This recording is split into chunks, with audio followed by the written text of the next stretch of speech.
이 세상에 모든 것을 가진 자는 한 명도 없을 겁니다. 한 가지를 가졌으면 한 가지를 가지지 않는 것이 당연한 것입니다. 이 세상에 사람들이 돈과 권력과 명예, 이 세 가지를 누구나 다 가지고 싶어 한다고 그러죠.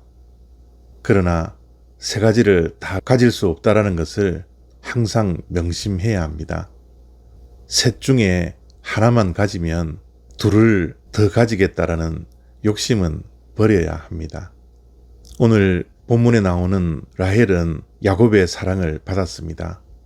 그러나 한 가지가 부족했죠. 아이를 가지지 못했습니다. 반면에 언니인 레아는 야곱의 사랑을 받지 못했습니다. 그런데 4명의 아이를 갖게 되었습니다. 창세기 30장 1절부터 3절까지 말씀입니다. 라헬이 자기가 야곱에게서 아들을 낳지 못함을 보고 그의 언니를 시기하여 야곱에게 이르되 내게 자식을 낳게 하라. 그렇지 아니하면 내가 죽겠노라. 야곱이 라헬에게 성을 내어 이르되 그대를 임신하지 못하게 하시는 이는 하나님이시니 내가 하나님을 대신하겠느냐. 라헬이 이르되 내 여종 빌하에게로 들어가라. 그가 아들을 낳아 내 무릎에 두리니 그러면 나도 그로 말미암아 자식을 얻겠노라. 아멘.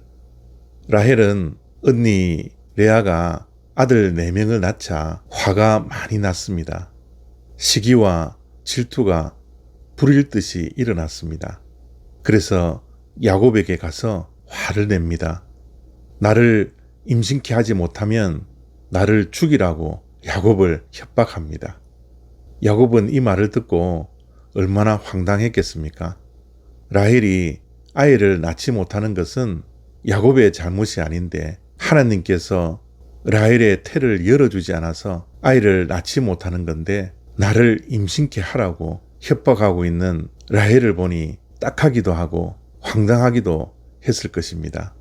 그런데 문제는 라헬이 자신이 임신하지 못하고 있다는 사실을 알고 야곱을 여종에게 들어가라고 합니다.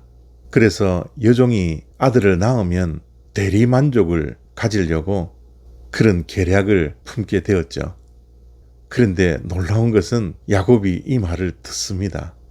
그리하여 라헬의 여종 빌하로부터 2명의 아들을 얻게 되는 것이죠. 이러한 사실을 보고 레아도 가만히 있을 수 없었습니다. 레아도 자기 자신이 더 이상 임신하지 못한다는 사실을 알고 여종인 실바를 야곱에게 주어 아내로 삼게 했던 것입니다. 그래서 그 여종 실바를 통하여서 2 아들이 태어나게 됩니다. 정말 복잡하죠?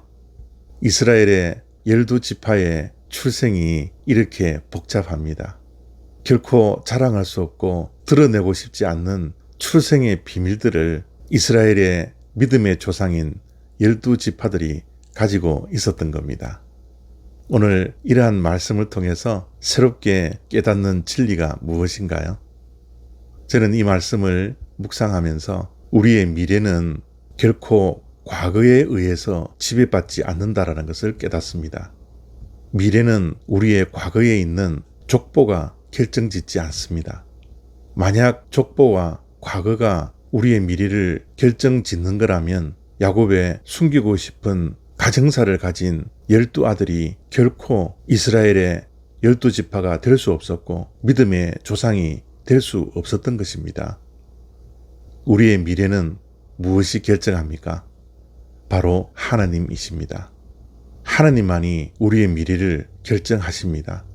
하나님은 드러내고 싶지 않는 출생의 비밀을 가진 자라 할지라도 그런 과거가 있다 할지라도 하나님은 그들을 미래에 하나님께서 택하신 민족인 이스라엘의 12지파의 조상이 되게 하셨던 겁니다. 이토록 보잘것없는 과거를 가진 야곱의 12명의 아들들이 하나님께서 사용하시니 귀하게 이 땅에서 쓰임받게 되었던 것이죠. 우리의 삶의 미래도 우리 자녀의 미래도 하나님께 달려 있습니다. 그래서 오늘 또 우리가 하나님을 바라보고 하나님을 의지하며 하나님께 미래를 의탁하고 오늘 하루 최선을 다하여 믿음으로 살아갈 뿐인 것입니다. 감사합니다.